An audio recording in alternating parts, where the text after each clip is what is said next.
welcome to the regular meeting of the NYOS School Board. Today is June 10th, 2025. We do have a quorum, and we are called to order at 6:08 p.m. This meeting is being conducted in accordance with the Texas Open Meetings Act. I would like to offer a special welcome to our guests. Thank you for joining us. You are invited to address the board during the public comment portion of the agenda. However, we do ask that you do sign up. I know we have some online sign-ups. If you haven't signed up and want to, you can see Jackie over here to my left. That is agenda item number 4 on the agenda. Board members, you have access to the board packet on the board drive.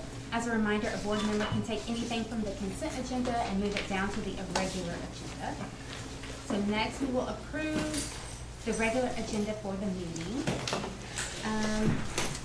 First, I want to, while I wholeheartedly recognize the incredible service of both Ms. Ashley and Ms. Birkenhoff, I believe the board has a responsibility to develop a policy that guides when and how we name or rename our school facilities and school programs.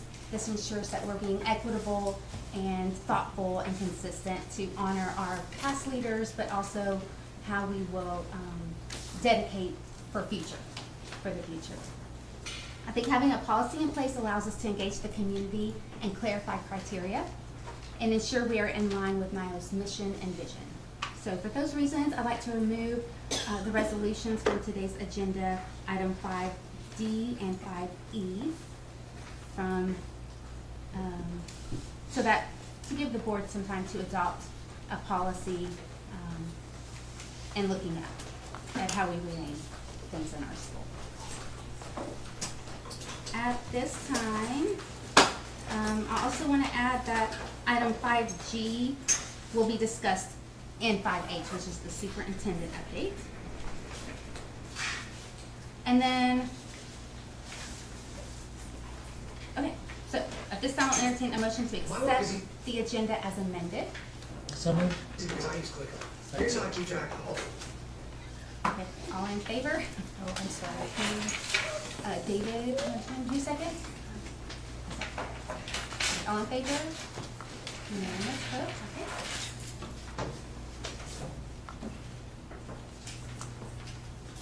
Okay, consent agenda. So the consent agenda, I do want to move one down to new business, and that's the Catalyst Leadership Services. So we'll bring that down for under the new business. And then in the consent agenda, now we have the minutes from May and then the committee reports and other contracts. I want to apologize to this board. I did not put out my call for board reports, and so if you did not submit one for this meeting, you can submit one for the 26th. And mine were not there, so those will come the 26th. So thank you. Composition isn't maybe though, because we just met a couple hours ago. Okay, yeah, that's fine. We can do that next time. Okay, so I'll entertain a motion to accept the consent agenda items.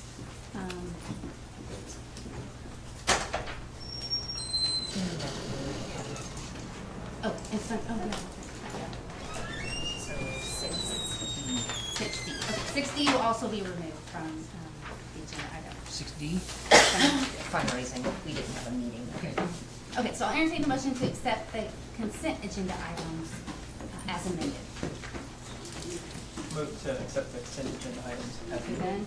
then, do I have a second? Second. David, all in favor?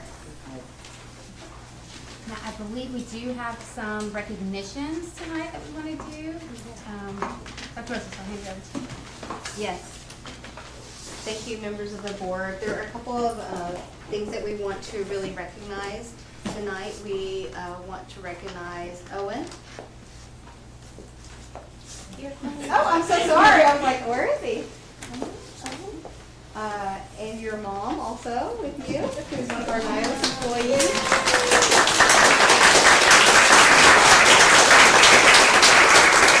Owen is our valedictorian. I feel like I don't know where to say it. I can 360 myself.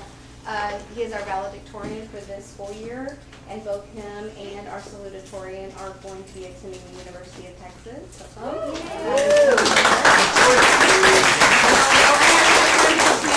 I was blown away by your performance at the graduation. It really was, for those of you who were there, like it was significant. So congratulations to you. We're gonna ask the members of the board to come up and take a photo with you, all of us together.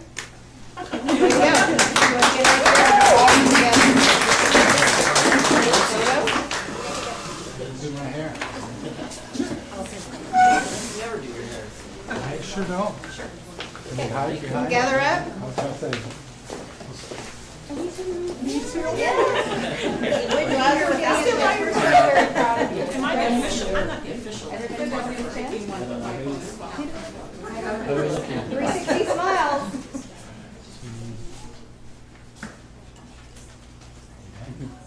Thank you.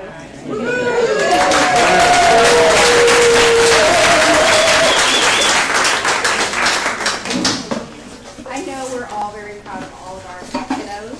I have my own, and I could talk for hours about how proud I am. So proud, and I think you just represent NYOS as well. So congratulations. Our second recognition is Julie. If you want to come up.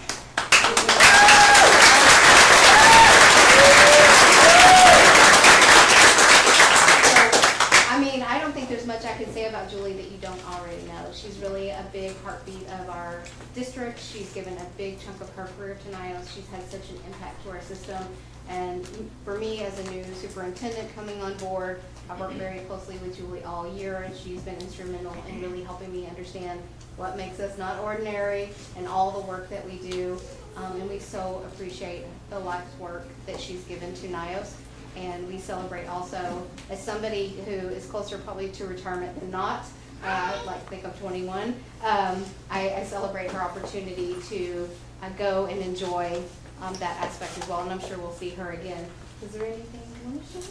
Nope. We wanted to get a photo with you because to memorialize this time. You guys get to get up and wiggle.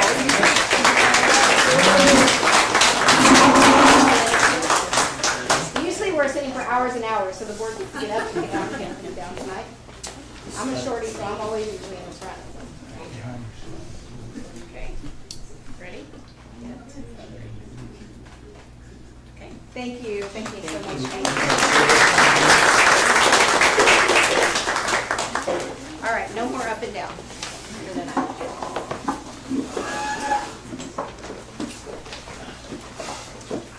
Okay, welcome to the public comment portion of the meeting. This is the time in the agenda where the public is invited to address the board. To our guests, you have the right to address the board on any agenda item prior to the board's consideration of the item or any other area of concern. I would like to remind you that due to the TOMA, which is the Texas Open Meetings Act, we cannot deliberate items that are not properly noticed. They're not properly on our noticed agenda. Hence, the board will likely not be able to act on your comments this evening, though the chair, myself, may refer the item to the superintendent for investigation or add an item for deliberation to a later agenda when the deliberation can be properly posted and announced. Although public comment is the opportunity for you to address the board, because of the TOMA limitations on deliberations, public comment may not serve as an open public forum, a town hall, or question and answer session.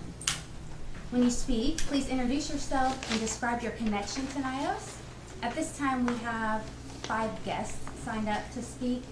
Please limit your comments to 3 minutes. Lisa will be keeping time, and she does have some signs, 1-minute sign and a stop sign for you guys. So our first speaker is Chris Wheaton.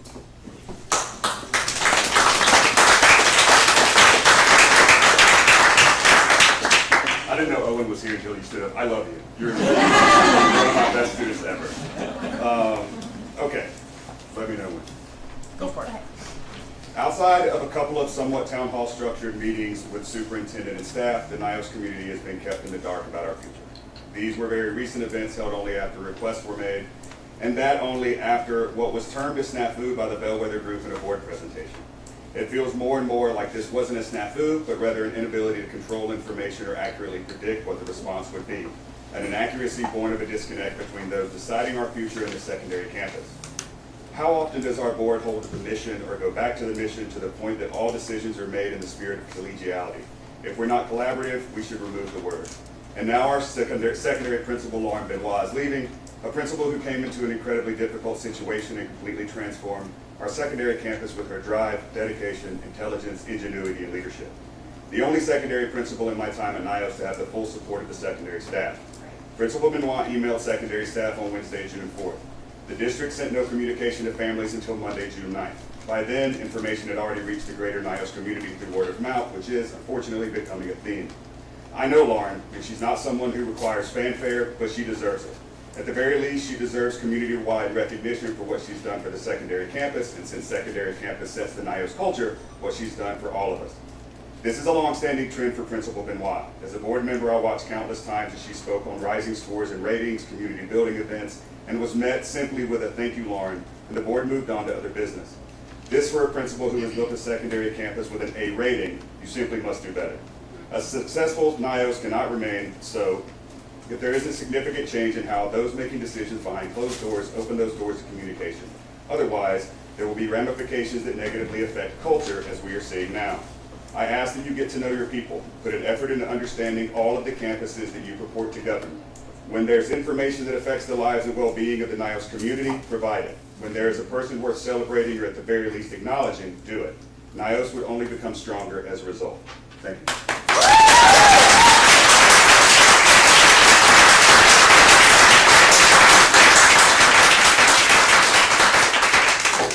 Thank you for your comments. Clint LaRue. Hi there. Hello. Hello. I'm gonna pull my phone out and get my notes out. Hi. Wow, you're strong baritone. You've got so much confidence, and I'm just. Oh, I know I do. Oh, I know I do. My name is Clint LaRue. I'm an educational assistant for NYOS Elementary SPED. NYOS expansion so far has been a mostly benign tumor, but we will crack under the weight of this malignant growth. I'm talking about replication. I am sick, physically ill with burnout. The stress on my immune system makes me get sick, and I cannot rest enough to use my vacation well. Our school's immune system, our brilliant teachers, their patience and their determination, are fighting back constantly against new infections. It's sick under the weight of its understaffed departments, desperately trying to keep it together until the end of the year. We lost good teachers. We lost people who know what they're doing because they can't do it anymore here. And we had a lot of warning before that happened. We are so chock full of issues, and maybe I'm too blind from my own stress to see progress, but I don't think so. I'm not going to pretend that we can magic money out of the ground and solve them, but I'm also not going to pretend like it doesn't tear me apart inside nightly when I think about the state of my coworkers. This cannot be replicated. I have the easiest job in the school. And I walk in my front door with bite marks and bruises and poop in my shoes. And I know it's the easiest job in the school because after that, I don't have to go write an ARD, prepare for an ARD or a progress report or grade papers.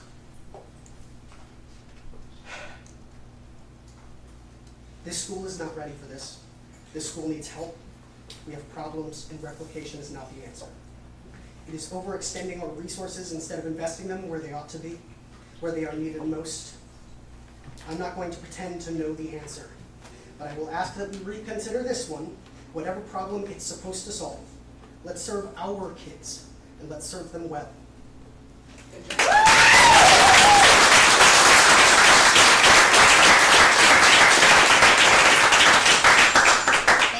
Thank you for your comment, Clint. Leo Gonzalez? I'm gonna pass. You was ready to address. Okay, great, thank you. Lisa Soyster? Over here. Oh, hi, Lisa. Okay, so I am a parent to kinder, fourth, and seventh grader at NYOS.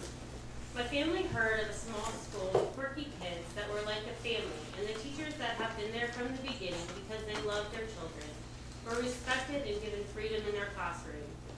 When we were accepted, we were told that the new elementary building was going to have small classrooms, but the kids would rarely see the inside of them as they would be shuffled around the flex spaces to do projects and learn on their level. We were told that NYOS does not teach to the test and that there would be 2 study trips per quarter so that they could learn in the real world. None of this has been our experience. I say this as someone deeply invested in our school community. I volunteer at our school, I designed and helped maintain the school garden, I attend and listen to the PTA meetings and the board meetings. I have been involved with fighting for our school at the state and the federal level. I am trying, but honestly, I'm worried it's for nothing. I know a lot of you are new, but NYOS planned and designed this expansion that families and staff did not want. NYOS told our community to trust them about the new building design, as their experience in running schools and educating children has given them the ability to know what will work. The planning and execution of this expansion has been a colossal failure. The classrooms are way too small, and no one even bothered to plan on what to do with the children that they were taking in when they leveled up. You made our small student population a large one. You took the voices from our teachers and they left. You took the space from our children and they can't safely move. NYOS is losing its identity. NYOS is drowning, and you want to replicate it. You say the reason would be to financially benefit that for our own expansion. But wasn't that the point for our expansion to begin with, was to financially benefit and prosper and be better? That didn't work out, did it? If we had endless funds, that would not give us more space for this campus that you gave us and that you insisted on, if you insist on maintaining the student population for your expansion plan. I firmly believe that replicating the campus would get, the other campus would get priority and ultimately result in this campus closing, be it the intention or not. As you move forward with making decisions for our school, please remember why this school started. Think about what is best for our children. I urge you to watch the video from What Makes NYOS Not Ordinary presentation that I emailed out earlier today. Please, our students, our families, our communities are counting on you to restore the vision that brought us together in the first place.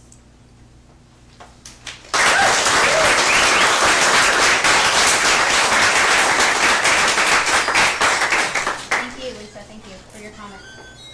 Next, I have Susie Ferguson. Yes, sorry. Hi, guys. Second.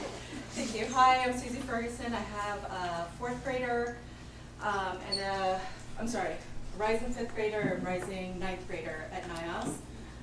We've been here for a few years now. It was a rocky start, but we are in a really good sweet spot.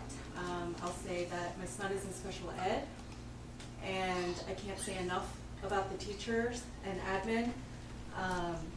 They've been fantastic. He's been straight A's for the first time in his life and worked his butt off, which I'm ecstatic about. My daughter roams these halls and knows almost everyone on staff and feels loved and seen and accepted and knows exactly who to go to for what, which is fantastic. Two things I want to bring up with regards to future planning. I think any decisions that are made to replicate or anything with the school of expansion, I think would be wise and prudent to do when school is in session, when parents are all on board, not vacationing, and when they can have some input. Secondly, something I have to bring up to the board and families' attention is this morning I received a disturbing email that was for a survey regarding special ed, parent survey. That was sent to, it was a mass email, I believe you were CC'd on it, and every parent's email was disclosed. That's a major confidentiality violation.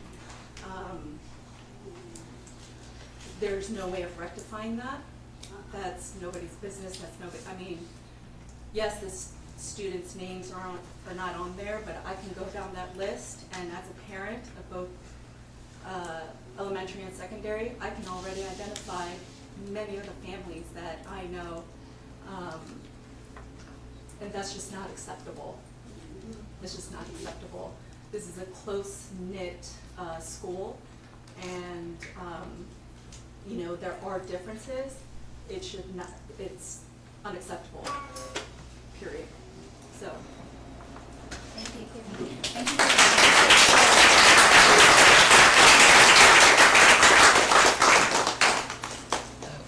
That's all I have signed up today. Is there anyone else that would like to address the board? Okay, I would like to speak. Oh, yeah. So can you state your name and your Okay. connection tonight? Thank you. Hi, I'm the 9th grade English teacher for NYOS. There's another English teacher, Miss Ryback. She's amazing too. This is my kid, Julia. What's your name? So my name is Christine Derbyshire. People call me Derby. Okay, I've worked here for 7 years. I work here because I have worked in all the other schools, like many, many other schools, doing research and teaching. I taught at Connolly, I taught at Reagan. I work here because I have autonomy, because people respect us. Lauren respected us and what we do. She knew that we had it. She knew that Building A, which is where we work, they got it, right? And so that's why I work here, is because the teachers are trusted, the teachers are talented, and the kids mostly feel safe. Now that we're doubling, there's things that are changing and we're all a little freaked out. The fact that Lauren left us, that's devastating. And so I hear there's no money. We don't have money to fix this. We don't have money to do this. And yes, she's all done. So the scary thing for me is when we hear about replication, I understand that it's like, we have no money. What do? We're being forced to replicate because that's the only way we can get more money. But I feel if that's what I understand, that's the worst reason to replicate. It's like no one wants to build a new school for money. That's not the reason. You build a new school because you're inspired, because you're free, because you're happy, because you have a good plan. But it feels like the wrong reason. And I know that there's not really an answer right now, but that's the worst reason to start a new school. And I don't know what parent would sign on for that. Like, oh, I'm gonna get into this school that was like forced into creation. And I just am really scared for our school. And I'm not leaving this year because I love it so much, but I never want to leave. So I'm hoping that I never have to. Thank you, everybody.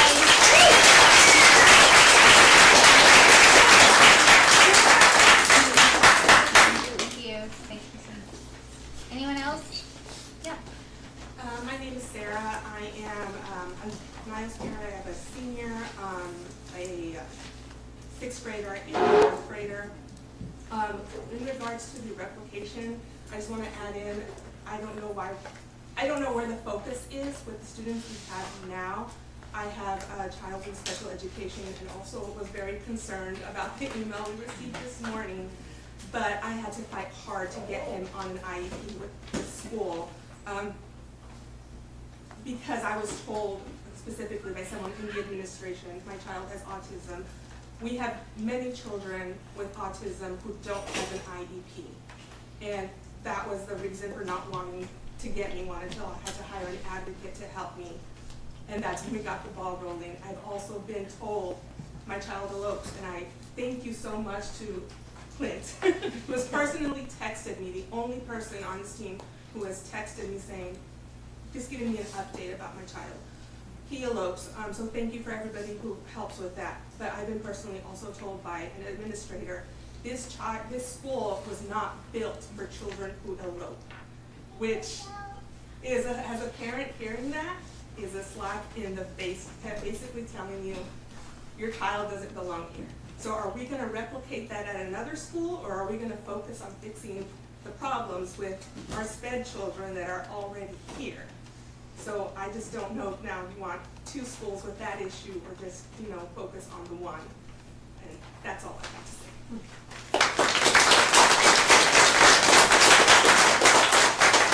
Thank you, Sarah. Can you clarify your last name? It's on the email, but Garrowin. Okay. Thank you. Okay, anyone else? Okay. Thank you. On to new business. Dr. Russell, security breach, you'll investigate that?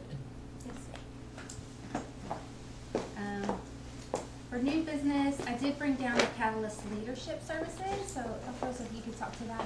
Sure. So, we began working with Catalyst Services for pushing for, leadership roles to support a little bit this year. We know that, many times, because we are on a tight budget, having full-time positions, is not the most cost-effective way to get the support that we need. And so that proposal is for continuing to support people in executive positions, including our principals, to make sure that they're getting all of the leadership coaching and support that they get, much like it mirrors what we do for our teachers with instructional coaches. Yep, thank you. Any questions for Dr. Russell? Did we RFP that, or how did we find? Only if it reaches the $50,000 mark, and it hasn't. It's I much mean, smaller. that's the mandate. That doesn't mean that. We did a process to look at what was available, but you're not required to do a full RFP for every single contracted services, only when it reaches the threshold. Right, so that, and I'm asking, did we look at any other providers? Yes, I we mean, it did. seemed like a pretty big price tag for, what, 3 on-site sessions and then ongoing? Well, it's supporting 4 people, and it's over the course of all next year. But did we look at other services? Yes, for sure. $49,000 seems awfully steep. So sorry? Seems awfully steep in the tax budget year.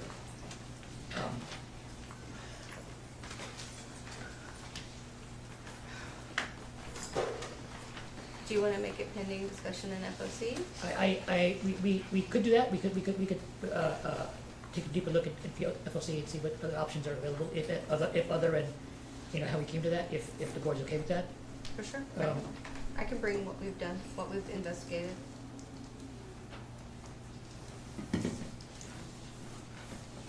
So, I'd like to move that we table pending FLC review.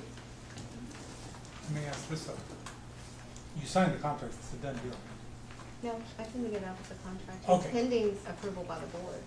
Okay, gotcha. Okay, because it looked like it was signed, that's why I was wondering. I didn't read if there was a cancellation clause or anything. Everything has to be approved by the board in order for it to be actualized.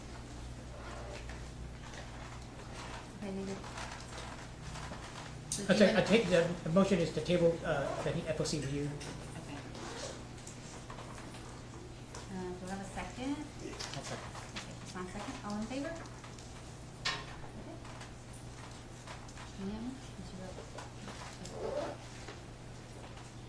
Okay, next item on the agenda is to discuss and vote on resolution for contracts greater than 50,000. I'm so sorry, can you say it again? Other The contracts. contracts greater than 50,000. Sure, we have 3 contracts that are greater than 50,000. One of them is for our refresh for technology. So that's making sure that when school begins in just a few short weeks, that all of our laptops, all of our, something so small as a key being missing on a keyboard, to something as large as replacing laptops, that we have that ready to go. And then another one of ours is fixing air conditioning in our buildings, because we all live in Texas and it's warm, and with older buildings, periodically, we keep them updated, but then when there's significant work that needs to be done, we have to pursue that. And the third item is security. We're required by law to provide a police officer, or we could have our staff have guns that are locked up, or you could have guardians. Most districts go with having a security guard on campus. How much was that contract? I was looking through and I can pull it. I saw the template, but I didn't see a dollar amount at the end. Security? Yeah, Give me 1 second. because it has the guy's resume and all kinds of things. Exhibit A, in the folder, has that information. So it is on 3C. We have,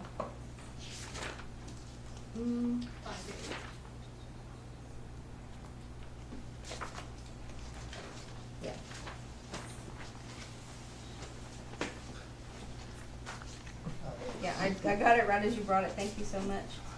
So global computer sales is the refresh. Right, that one. So the security is 110,000.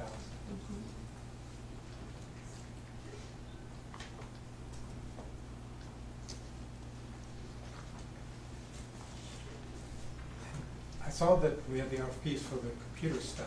Was there an RFP for that? We had already done, a look at what was available to us before, and we kind of keep the track of each cycle of when we need to look at what's available. Do you know how it compared to last year? No, but I can pull that for you.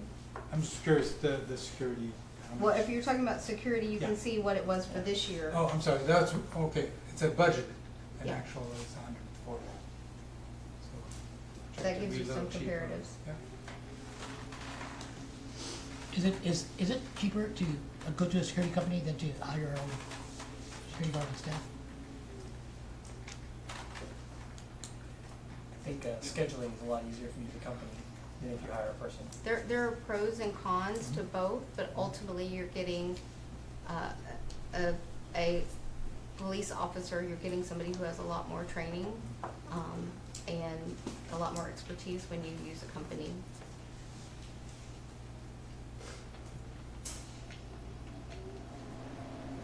I'm assuming that the security company would also hold some liabilities that, and insurances that we wouldn't have to hold. But the insurance will go up. Yeah. I will say, I just did an event and had to pay $45 an hour for an off-duty security guard. Not inexpensive to have security on staff. And this firm's providing all the equipment.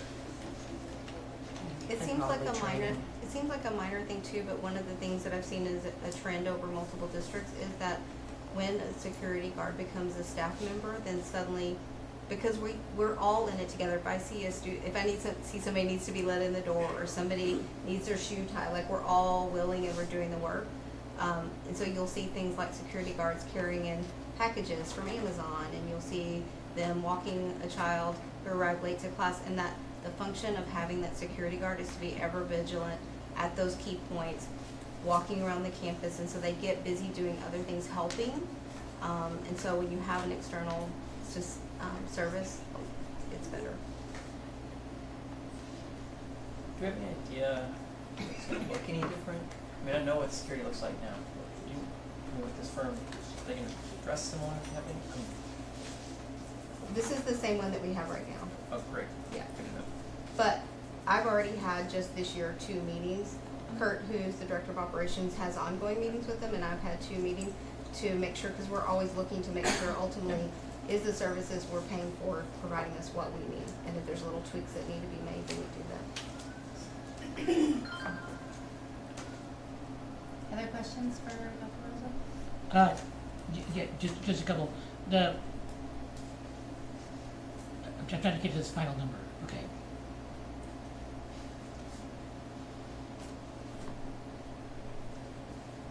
The $332,000 IT contract, global sales, that number makes me cringe a little bit, because it's such a high number. Is all of that necessary? That is such a great question, because the original number made me cringe as well, like the Maybe cost. it's higher than that? It was higher than that, and we live on a very tight budget, so I know Kurt is back there.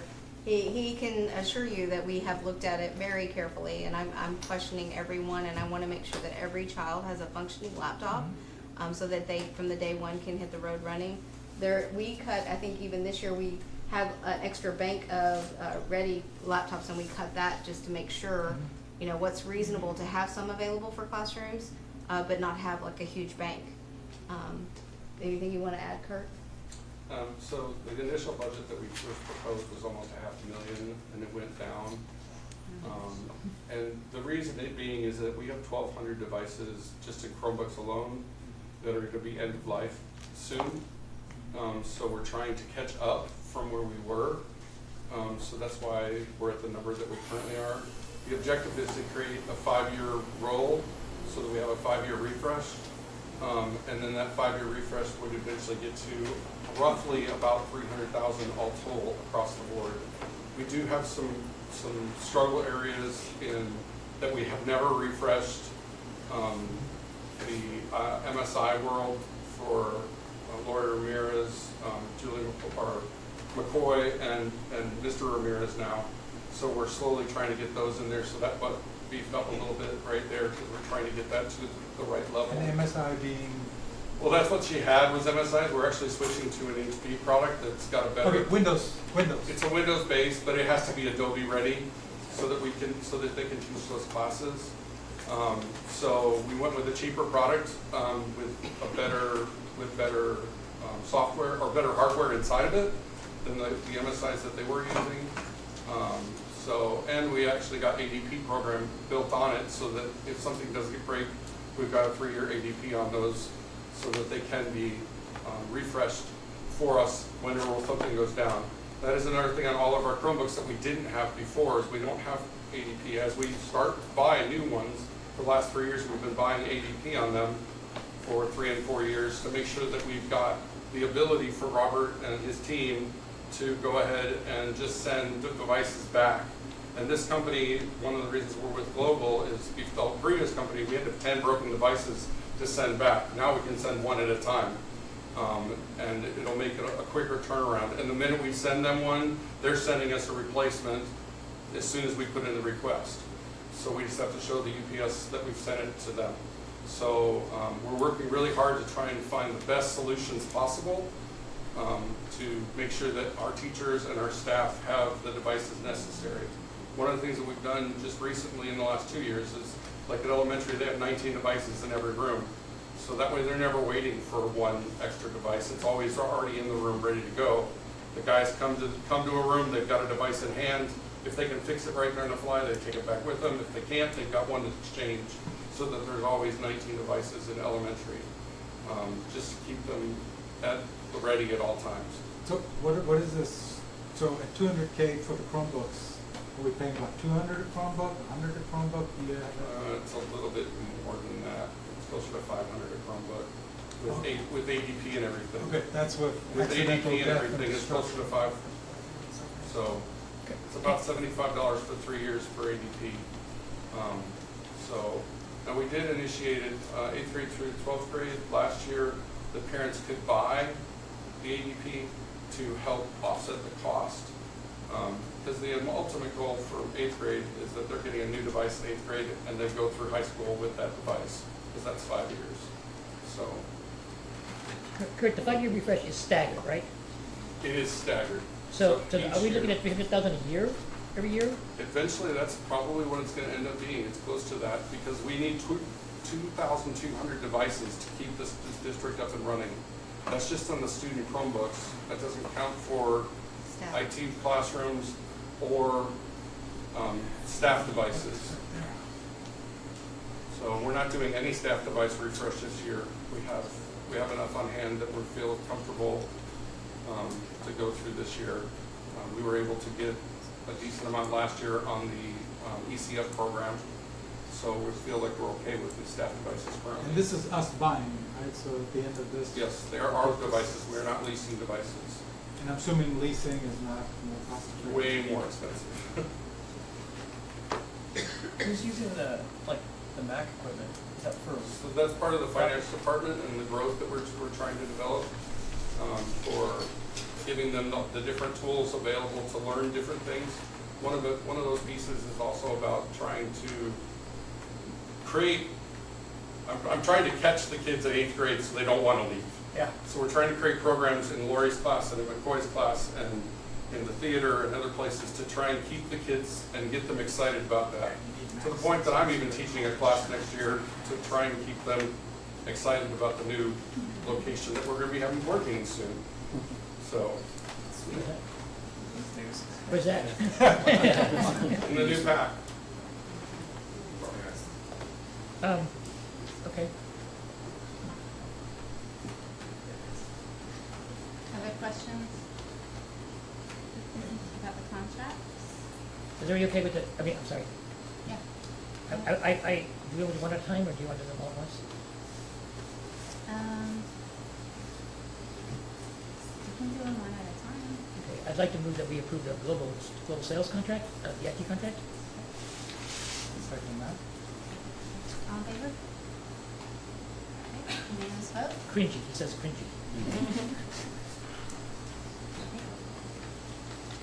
The second contract, security services. I'll move that we approve the JLS. Okay, we have a second? I'm sorry, which one are we? Security. Security? David, second, all in favor? Unanimous vote. And then the last contract, Let me see. the Walkie HVAC. Yeah. I'll move that we approve the walkie HVAC. Okay. Second. Yeah, I need that. Ellie and then Ellie. Okay, all in favor? Contracts passed unanimously, thank you all. Okay, next is discuss and vote on policy module 200 and 300, student and instruction. Yes, thank you, board. I have a couple of slides. What I'm gonna share with you is, the student, the instruction.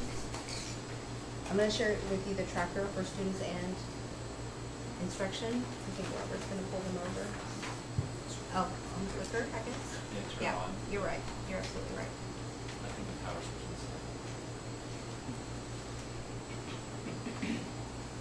Can we go to the link?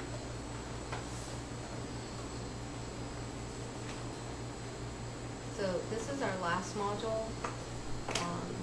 And so if we can we go to, can we see the tabs at the bottom? Which one, student? Can you go to the bottom of the document so it'll show the tabs? So, first I'll go over the student module. Typically what we've done in the past is that we review the modules internally, the policies, and then we share with each member of our board has a board champion, and we share that with them. We go through a process of reviewing them, and then we turn it over to the board at large to look at the module. Sometimes there's iterations because every module is a little bit different, but every time we come to the board, we share where we are, we share anything that we've looked at or examined, and then ultimately the board either says they want to consider it, we need to go back to do some work, or they vote on it. And just also as a review, we're finishing a legislative session, and so once this year ends in July, we'll receive from our legal team a whole new set of policies. So for people who haven't been in this conversation before, this year when I came on board, we started this review. We started with governance, and we started with our legal team, SHLA's recommended set of board policies, and we married our existing policies with their recommendations. So we'll be at this process again starting in July 1st, because typically you do it every 2 years after the legislative cycle. We were a little bit out of rhythm, but we wanted to do a review.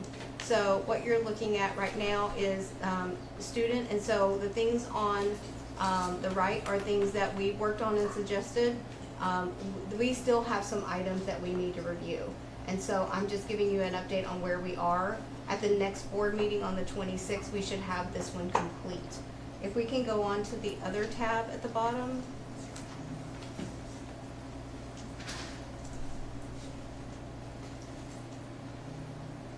It's the other one.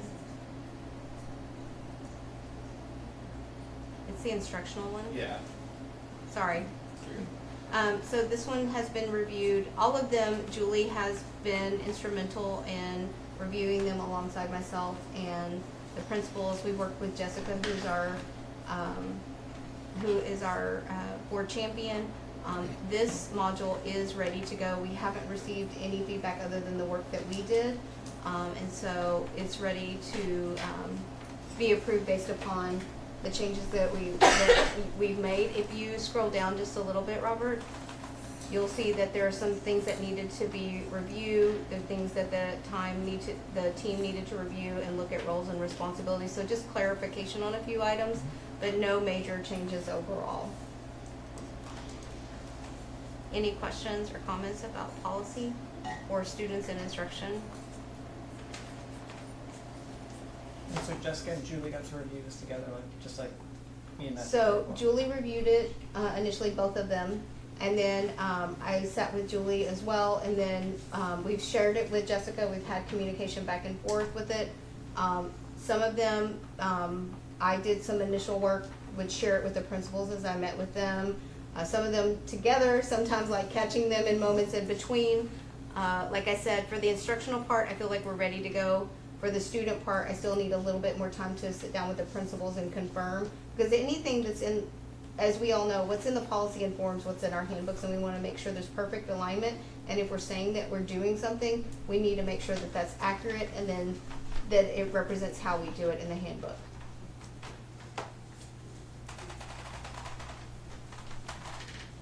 So, I'm sorry, just to clarify, you're ready to do instruction, you're not ready to do students? Yes. Okay.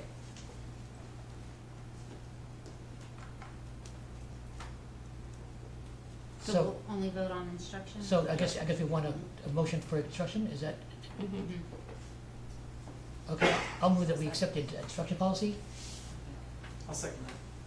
Wait a second. Okay, all in favor? Okay. And so next month we'll have student. Yes. Not next month, next or meeting. next, okay.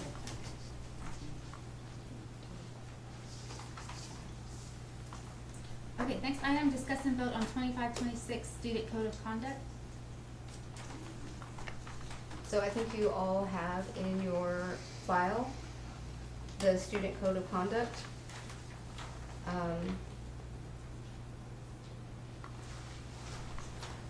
Okay, so not to be difficult, but if we're tabling the student policy, does that not inform the handbook pretty directly? It does. We had originally scheduled out, Uh-huh. each, the handbook, the student code of conduct, all that kind of stuff.